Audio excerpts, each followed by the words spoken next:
அனைவருக்கும் வணக்கம். நான் பிரபாகர் ஜோதிடர். ஓம் சிவாய நமக. சிவசக்தி திருச்சிற்றம்பலம். இன்று பிறந்த நாள் காணும் அனைவருக்கும் வாழ்த்துக்கள். இறைவனுடைய அருள் பரிபூர்ணமாக உங்களுக்கு கிடைக்கட்டும். உங்களுடைய மனம் எதை எண்ணி ஆசைப்படுகிறதோ அந்த ஆசை நிறைவேறட்டும் என்று எம்பெருமான் சிவபெருமானிடம் அடியேன் வேண்டிக் கொள்கிறேன்.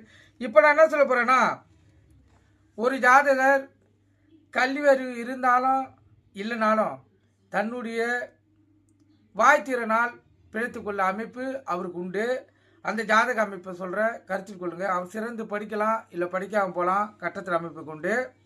இப்போ ஒரு ஜாதகத்தில் அது ஆணாக இருந்தாலும் இப்போ பெண்ணாக இருந்தாலும் லான் போட்டுக்க லக்குனும் அங்கிருந்து 2ஆம் இடம்.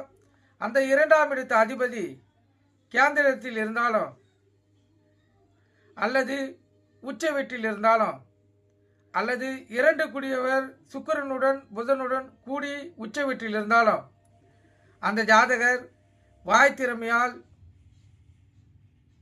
திறமையை நிரூபித்து சிறப்பான வாழ்க்கை வாழக்கூடிய அமைப்பை பெற்றவர். அவருடைய திறமையை பார்த்து மற்றவங்க போற்றுவாங்க. இந்த அமைப்பு கொண்ட ஜாதக அமைப்பு கல்வி அறிவு இல்லைனாலும் வாய்ஜாலத்தால் பிழைத்துக்கொள்ள அமைப்பு. சில பேரை பார்த்துருப்பீங்க, படிச்சிருக்க மாட்டாங்க.